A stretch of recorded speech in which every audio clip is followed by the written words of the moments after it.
할렐루야. 우리는 지금 마지막 때를 살아가고 있습니다.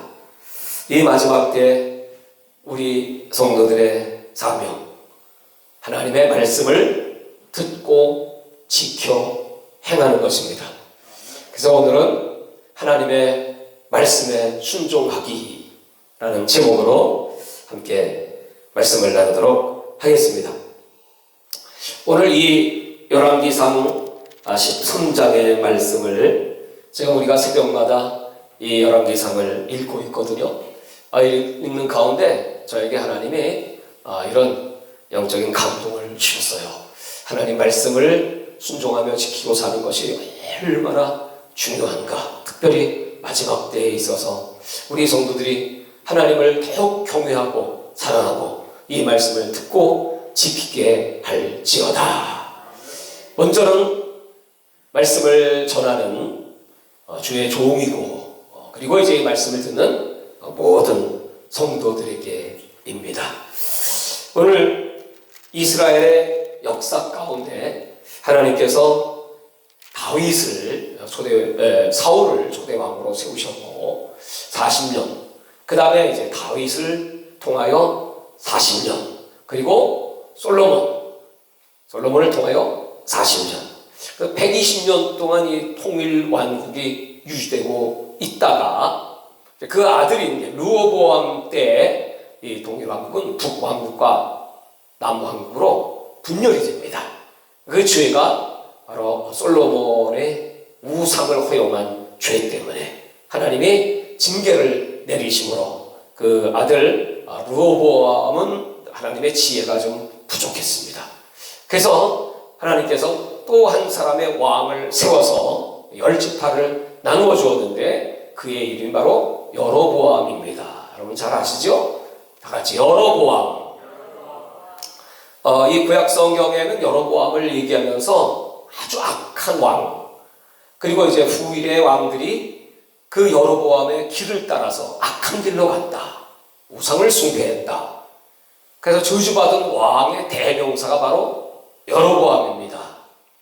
오늘 이 여로보암이 12장을 한번 앞으로 넘겨보시면 25절에 에브라임 산지에 세겜을 건축하고 거기서 살며 또 거기서 나가서 브누엘을 건축하고 그의 마음에 스스로 이르기를 나라가 이제 다윗의 집으로 돌아가리라. 이 마음속에는 항상 하나님이 그 다윗을 축복하셨고 자기에게 넘겨준 이 10지파의 백성들이 혹여라도 다윗에게 마음을 뺏기면 어떻게 할까? 왜냐하면 그 예루살렘이 남유대 왕국에 있고 이스라엘 백성은 항상 하나님을 제사하고 경배해야 되는데 그들의 마음속에는 늘 예루살렘이 있습니다. 그렇기 때문에 그 백성들의 마음을 이제 내게로 돌리고 내가 그들을 통치하려면 제사를 드릴 장소가 필요하지 않겠는가. 그래서 이제 그가 제사 드릴 장소로 결정한 것이 바로 베델과 단이었습니다. 그래서 28절에 보시면 두 금송아지를 만들고 무리에게 말하기를 너희가 다시는 예루살렘에 올라갈 것이 없다. 이스라엘 아이는 너희가 애굽 땅에서 인도해 올린 너의 신들이다. 금송아지를 만들어서 그 신들을 이 베델과 단에 두었습니다. 그리고 그가 산당을 짓고 31절에 레위 자손이 아닌 보통 백성으로 제사장을 삼고 이 여로보암은 그 마음의 근본, 본질부터가 죄로 가득 찼고 자기의 그 왕자리를 위하여 영광을 위하여 그리고 이 백성들의 마음을 사로잡으려고 우상을 만들었고 또 성전 그것을 베델과 단에 두고 또 산땅을 짓고 레위 자손이 아닌 보통 백성으로 제사장을 삼고 하나님은 레위 지파가 제사장이 된다고 말씀했는데 그냥 아무나 자기 마음에 드는 대로 목사 안수 주고 제사하세요. 뿐만 아니고 32절에 보시면 여덟째 달 곧 그 달 15째 날로 절기를 정하여 유대의 절기와 비슷하게 하나님이 명하신 6월절부터 초막절에 이르는 그런 절기가 아니고 8월 15일을 자기가 정했습니다. 33절에 그가 자기 마음대로 정한 달 곧 여덟째 달 이스라엘 자손을 위하여 절기로 정하고 베델에 쌓은 제단에 올라가서 분향하였더라. 그러니까 하나님을 섬기는 것을 자기 마음대로 편리한 대로 하고 싶은 대로, 그리고 그 베델의 제단에 가서 자기가 스스로 분향을 합니다. 13장 1절에 하나님이 그 모습을 보시고 그를 깨우쳐 주시기 위하여, 너 하나님 그렇게 믿는 거 아니야. 예수 그렇게 믿으면 안 돼. 하나님 법대로 믿어야 돼. 하면서 하나님의 사람을 보내십니다. 그 하나님의 사람이 13장 2절에 보면 여호와의 말씀으로 이렇게 외칩니다. 제단아 제단아 여호와께서 이와 같이 말씀하시기를 다윗의 집에 요시야라 이름하는 아들을 낳으리니 그가 네 위에 분향하는 사람 산당 제사장을 네 위에서 제물로 바칠 것이요 또 사람의 뼈를 네 위에서 산다 하셨다 하고, 이렇게 이 여로보암이 들으라고 지금 경고를 하는 것입니다. 당신이 하나님의 법을 어기면 어떻게 되는지 아십니까? 장차 요시야라고 하는 사람이 등장할 것이요 그가 나타나면 당신의 이 단을 다 부숴버리고 회파시키고 또 당신의 제사장들 다 잡아 죽여 뼈가루를 뿌려버릴 것이요, 지금 이렇게 무서운 예언을 합니다. 이 예언은 열왕기하 23장 15절 이하에 여로보암이 베델에서 세운 제단과 산당을 왕이 헐고 산당을 불사르고 빻아서 가루를 만들고 아세라 목상을 다 불살라 버린다. 후일에 이 예언의 말씀은 그대로 이루어집니다. 그렇게 이제 말씀하시면서 빨리 멈추시오. 그리고 이 여로보암을 책망하니까 4절에 보시면 여로보암이 왕이 하나님의 사람이 베델에 있는 제단을 향하여 외쳐 말함을 들을 때 제단에 손을 펴며, 여러분 주의 종이 말하면 찔림을 받고 회개해야 되잖아요. 제단을 향하여 손을 펴며 그를 잡으라.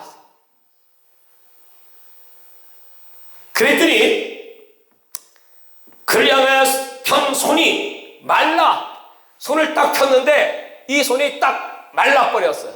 굳어버렸어. 걷어들일 수가 없는 거야. 그때 왕이 하나님의 사람에게 이렇게 청하죠. 너는 나를 위하여 네 하나님 여호와께 은혜를 구하여 내 손이 다시 성하게 기도하라. 내 손이 다시 성하게 기도 좀 해다오.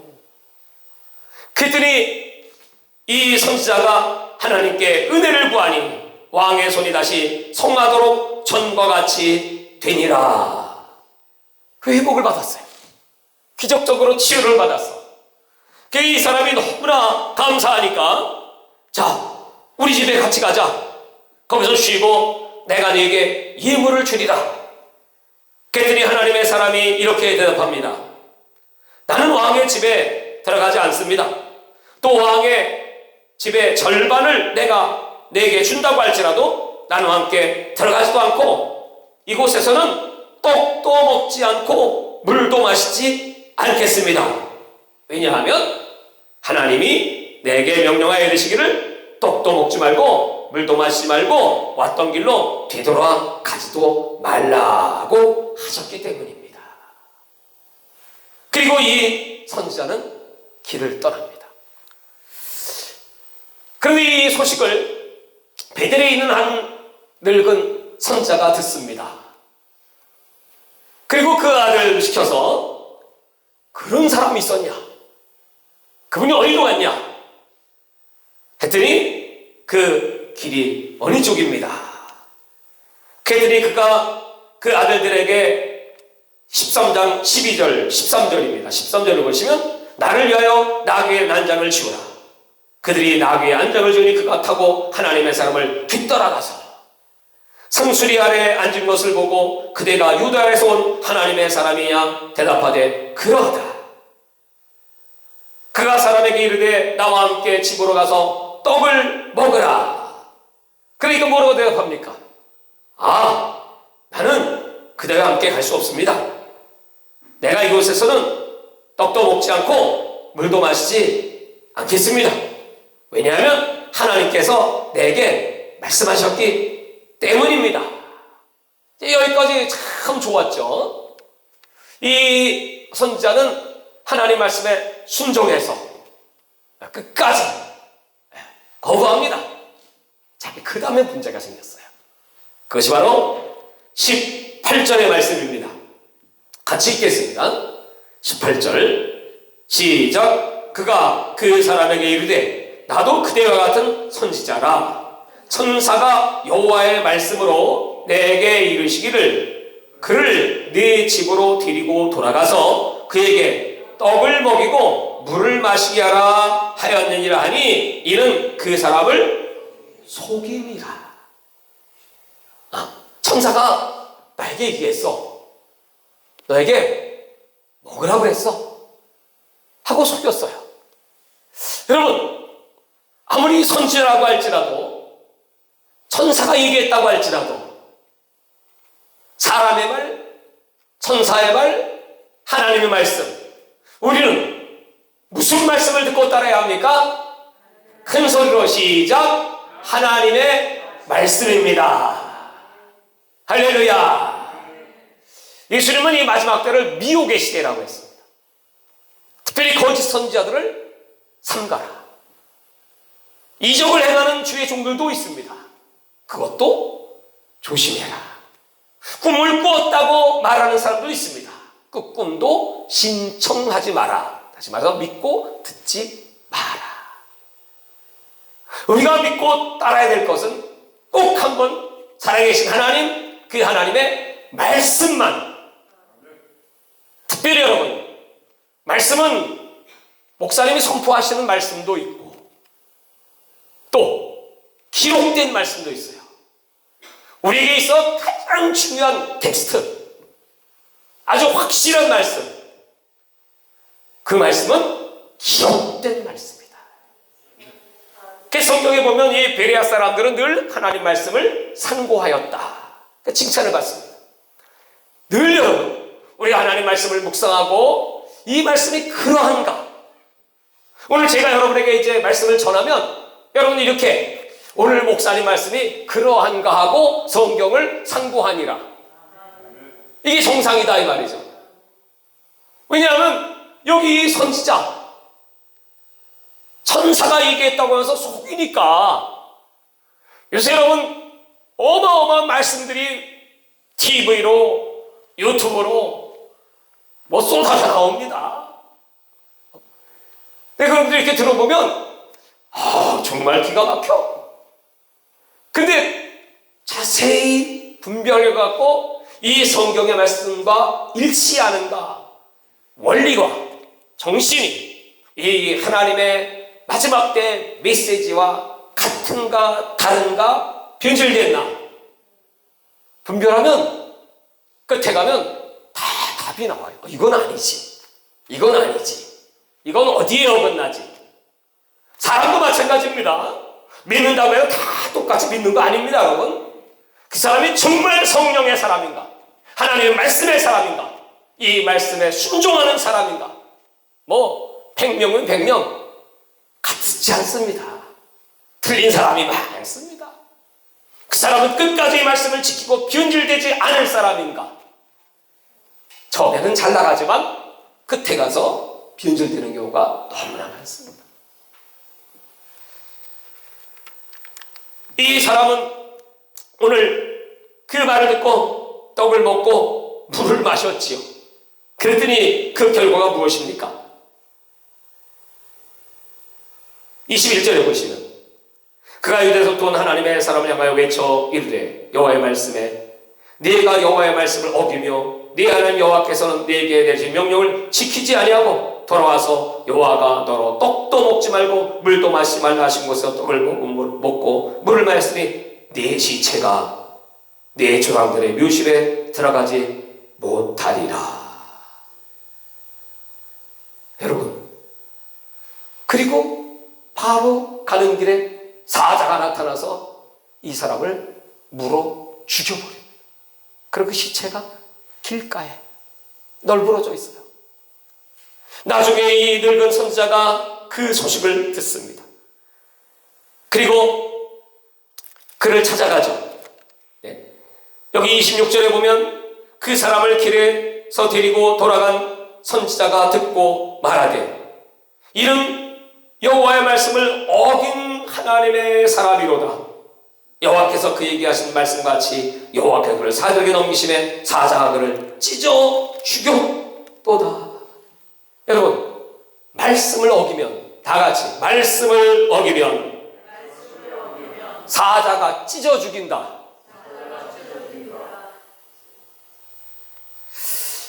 여기 말씀을 어겼다고 하는 말을 보니까 여기 NIV 영어 성경 defy, 무시했다 이렇게 기록했고요.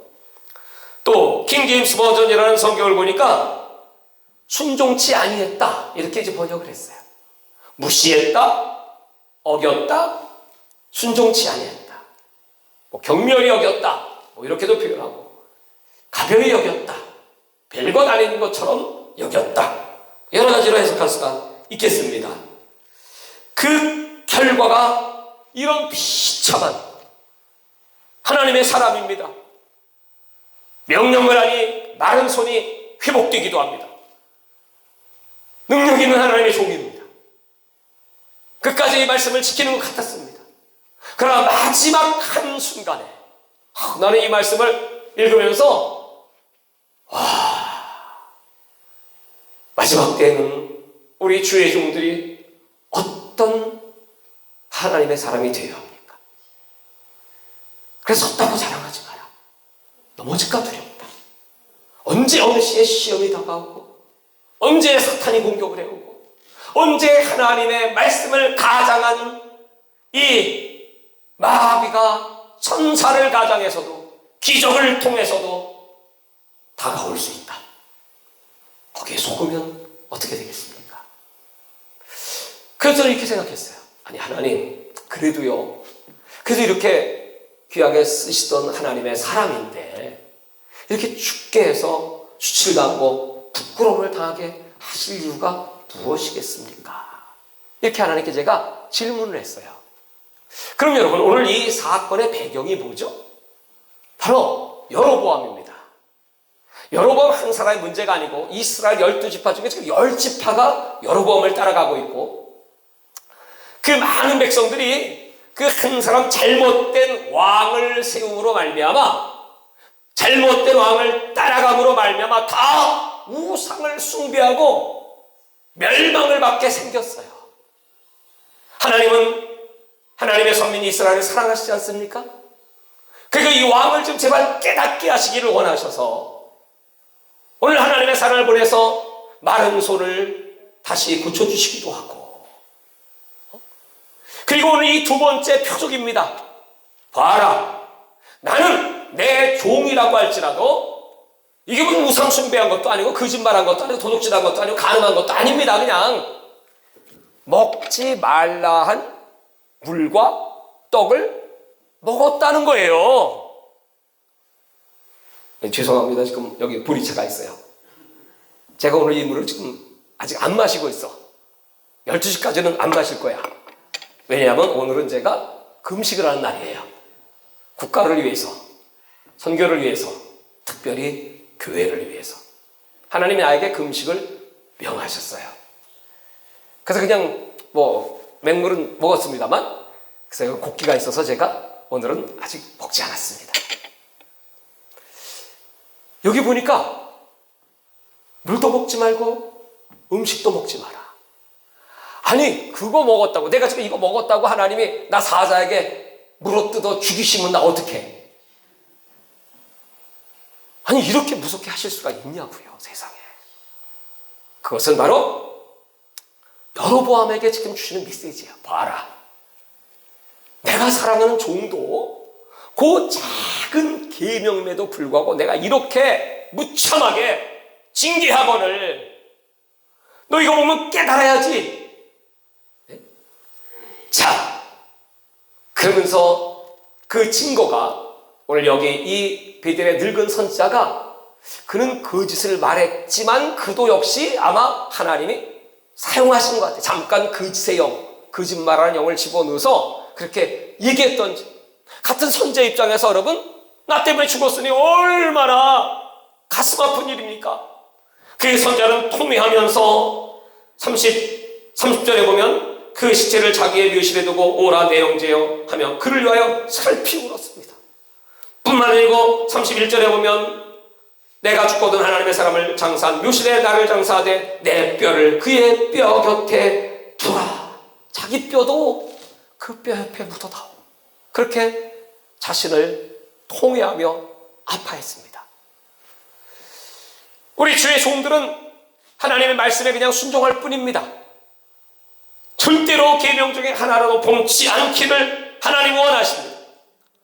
33절에 여로보암이 이 일을 해도 이걸 다 봤음에도 불구하고 이런 일이 있었음에도 불구하고 그의 악한 길에서 떠나 돌이키지 아니하고 다시 일반 백성을 산당의 제사장으로 삼되 누구든지 자원하면 그 사람을 산당의 제사장으로 삼았으므로 이 일이 여로보암의 집에 죄가 되어 그 집이 땅 위에서 끊어져 멸망하게 되니라. 그러면 여로보암이 깨달았을까요? 못 깨달았을까요? 못 깨달았어요. 그 증거가 14장에 계속 나옵니다. 이제는 하나님께서 그 아들 아비야에게 병을 내리셨어. 아들이 죽게 됐어요. 그때 여로보암이 자기 아내에게 너 변장하고 저 여로보암의 아내인 줄 모르게 실로로 가서 거기 선지자 아히야가 있을 것이다. 그 하나님의 종에게 가서 이 아이가 어떻게 될 것인가를 좀 물어봐라. 그리고 보냅니다.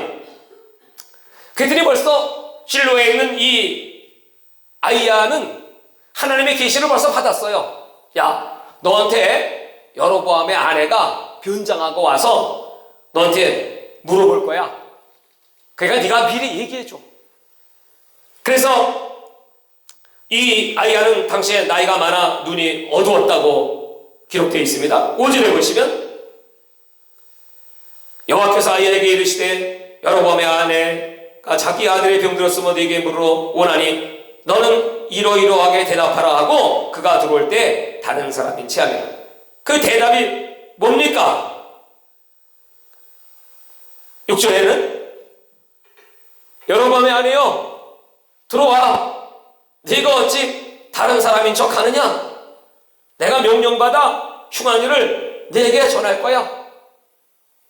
여러분, 그 얼마나 놀랐겠습니까? 하나님을 속일 수 없죠. 하나님은 그 심령을 꿰뚫어 보시죠. 지금도 하나님 여러분 마음을 다 꿰뚫어 보고 계실까요? 지금 어떤 마음을 품으셔야 될까요? 이 말씀을 두려워하고 경외함으로 받을 준비를 하셔야 되겠죠.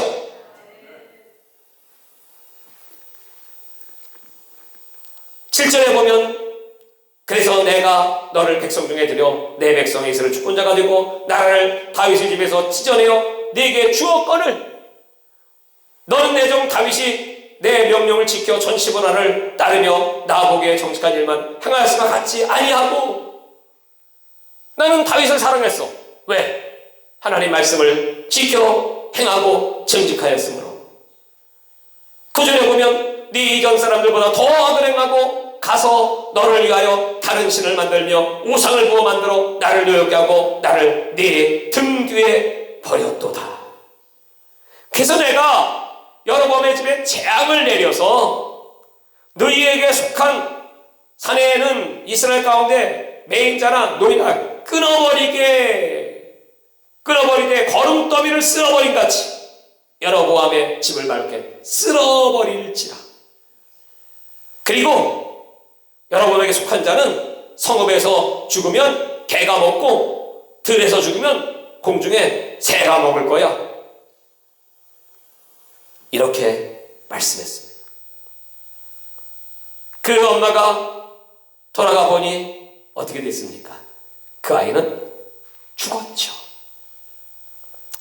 근데 그 아이를 좀 생각해 봤어요. 이 아이는 왜 죽었어요? 누구 죄 때문에 죽었어요? 아버지 죄 때문에 죽었어요. 아버지 죄 때문에 이 아이가 왜 죽냐고. 그 답이 여기 성경에 또 기록되어 있어요. 13절입니다. 같이 읽을게요. 시작. 온 이스라엘이 그를 위하여 슬퍼하며 장사하린 여로보암에 속한 자는 오직 이 아이만 묘실에 들어가는, 이 아이만, 딴 왕들, 딴 후손들 어떻게 됐다고 그랬죠? 길에서 죽으면 개가 뜯어먹고 들에서 죽으면 새가 뜯어먹는데 이 아이는 묘실에 장사를 제대로 치러줬어요. 이는 여로보암의 집 가운데서 그가 이스라엘 하나님 여호와를 향하여 선한 뜻을 품었음이니라. 이 아이들은 일찍 죽긴 했지만 아비와는 달리 마음속에 선한 뜻이 있어. 그걸 하나님이 다 보고, 야, 네 애비의 후손들 다 이렇게 비참하게 죽지만 너 조금 일찍 죽는다고 섭섭하게 생각하지 마. 넌 그래도 장사 잘 지내주고 나는 네 선함을 기억하고 있어. 이 말씀은 여러분, 선한 사람이 핍박을 받고 일찍 죽기도 하고 순교당하는 거, 그걸 우리는 왜 그렇게 하시냐고 하나님께 반문할 수 있지만 하나님은 참 깊은 뜻이 계신 줄 깨달아지시죠? 네. 인사 한번 할까요? 조금 일찍 죽는다고 섭섭해하지 맙시다. 다 하나님의 뜻이 있다. 그렇죠? 네. 우리가 이 땅에서 길게 살고 오래 산다고 해서 그게 복은, 다가 복은 아니지요. 죄만 짓고 그렇게 살다가 하나님과 그 죄값을 어떻게 다 물겠습니까? 오늘 이 사건은 지금 또 무슨 일일까요? 아까 하나님이 1차 경고를 성전에서 했어요. 손을 통해서. 2차 경고를 그 하나님의 사람을 사자가 물어 죽이는 모습을 보면서 그 작은 계명도 지키지 않았는데 내가 이렇게 무섭게 징책하였거늘 너는 금송아지를 만들어? 백성들이 그걸 섬기라고 그래? 네가 네 마음대로 제사장을 세워? 그리고 절기도 네 마음대로 바꿔? 세상에 이런 놈이 어디 있어? 내가 이렇게 경고했는데 2번이나 얘기했는데 안 들어? 그래, 그럼 네 아들 데려갈게. 그 아들을 죽여버리시는 겁니다. 여러분, 오늘날 우리는 어떻게 하나님을 섬기고 있습니까? 이 말씀 앞에 두렵고 떨림으로, 네 태도가 왜 그래? 네 얼굴이 왜 그 모양이냐? 하나님이 아담의 얼굴을 보시는 거예요. 가인의 얼굴을 보시는 거예요. 그럼 그 마음을 봤다는 거 아니에요? 난 네 마음을 알아. 네가 가증한 자인 거 알아. 거짓 있음을 알아. 그러니까 통회하고 회개하며 말씀대로 하지 못한 걸 용서해 주세요. 그 말 앞에 무릎을 꿇고 주여 나를 불쌍히 여겨주세요. 하나님은 여로보암이 그렇게 회개하기를 원하셨잖아요. 여러분, 이후로 이 여로보암의 역사를 쭉 읽어보면 그 아들이 왕이 됐다가 암살당하고, 어떤 왕은 일주일 만에 또 죽어버리기도 하고, 전부 여로보암의 길로 가서 북이스라엘 왕국은 선한 왕이 한 명도 없어. 완전히 패망하고 BC 722년에 아수르에 의해서 멸망합니다. 물론 남유대 왕국도 악한 왕들이 많이 있었긴 했지만, 그러나 거기에는 아사라고 하는 정직한 왕도 있고, 히스기야도 있고, 요시야도 있고, 종교 개혁을 했던 그런 왕들이 등장하며 명맥을 BC 586년까지 유지합니다. 그러다 결국 바벨론에 멸망당하게 되지만 우리는 이스라엘의 역사를 보면서 하나님은 어떤 분인가를 더 깊이 알아야 되고, 특별히 지금은 이 마지막 때라고 강조하는데, 제가 지난 수요일날 코로나 사태 이후에 되어질 세상의 역사와 메시아 왕국이라는 메시지를 유튜브에 올렸습니다. 코로나19 사태 이후에 지금 되어지는 이 세상의 역사를 한국경제신문에 이런 기사가 났습니다. 우리의 앞날은 암울할 것인가 아니면 밝은 날일 것인가 하면서 우리나라의 빚이, 정부와 가계와 기업의 빚이 4,540조라고 합니다. 이건 작년에만 290조가 늘어난 금액이고, 부채가 늘어나는 속도는 세계에서 네 번째로 가파른 나라이다. 빚이 확 늘어나는데, 총 부채는 GDP의 237%에 해당하고, 금년에는 코로나 사태로 인해서 400조의 빚이 또 늘어날 것이다.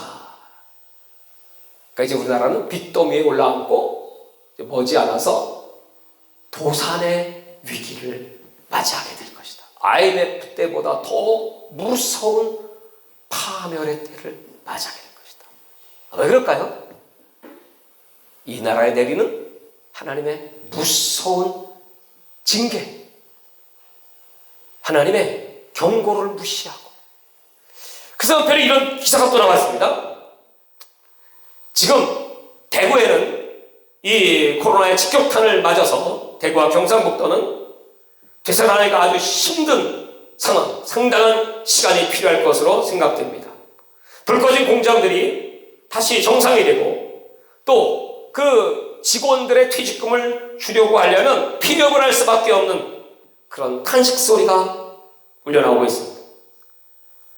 70일 만에 문을 연 칠성 야시장은 황금 연휴임에도 불구하고 그 손님은 작년에 10분의 1에 불과합니다. 그런데 이 서울의 명품 판매하는 백화점들은 얼마나 손님들이 많은지, 현대 아울렛 명품 소비센터에는 62%가 매출이 급증했고, 롯데는 39%가 늘어났습니다. 있는 사람들은 더 돈 쓰고 싶어서, 가난한 사람들은 더 어렵고 가난하고, 이런 세상을 우리가 살아가고 있습니다. 요한계시록 18장에 기록된 마지막 큰 성 바벨론 같은 심판을 당할 수밖에 없는 그런 때입니다. 이 코로나 사태 이후에 많은 변화가 올 텐데, 그것은 큰 정부가 탄생할 것입니다. 스마트 정부. 그 정부는 개인의 자유보다 시민의 생명이 우선이라고 하는 이유로 국가의 개입이 강력해질 것이다. 군사력과 경제력 못지않게 방역 시스템, 이 소프트 파워가 중요시 될 것이다. 또 이제 많은 돈을 풀게 될 것이고, 그래서 경제적인 어려움이 오게 될 것이다. 자국 우선주의로 말미암아 이제 우리나라 이 국제 세계화라는 말은 지금 무색하게 됐습니다. 세계는 단절되고 자국 우선주의 또는 개인 우선주의가 팽배하게 될 것이다. 그리고 사생활을 침해하는 일들이 더 많아지게 될 것이고, 확진자들은 동선을 공개해야 하는 것처럼 이 확산 방지를 위해서 국가는 개인이 언제 어디서 누구를 만났는지를 자연히 알게 되는 빅브라더의 시대가 열릴 것이다. 이제 언론에서 하는 얘기입니다. 그건 성경에 있다는 걸 우리 너무나 잘 알고 있죠. 666의 시대가 올 것이다. AI라고 하는 인공지능이 개발돼서 이 세상을 통제할 때가 올 것이다. 이미 왔죠.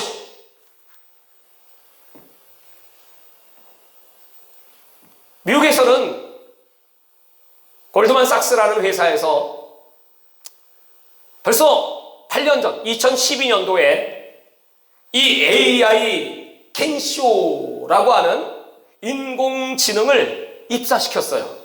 근데 이 AI 켄쇼가 취직을 했어요. 거기 들어가서 이제 일을 시작하는데, 골드만삭스라는 회사는 미국의 최고의 엘리트들, 우리 한국의 부모님들이 고생고생 세탁소하고 뭐 돈을 벌어갖고 그 자식을 뭐 하버드나 스탠포드나 보내가지고 제일 들어가기를 원하는 회사가 골드만삭스라는 거예요. 거기 들어가면 연봉이 어마어마합니다. 그래서 최고의 이제 엘리트로 이제 인정받습니다.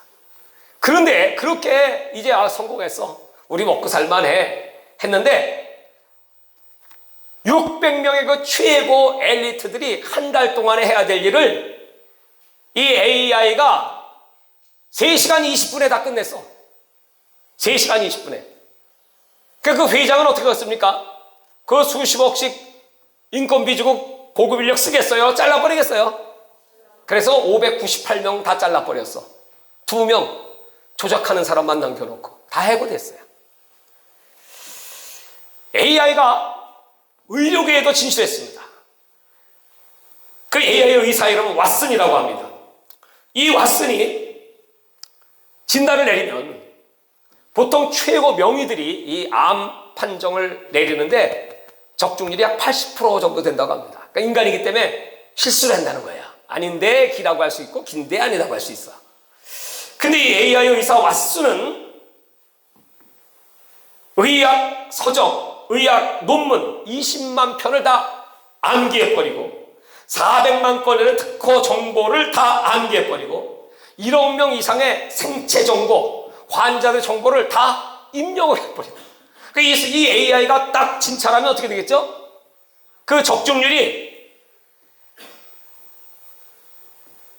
방광암은 91%, 대장암은 98%, 자궁경부암은 100% 적중했대요.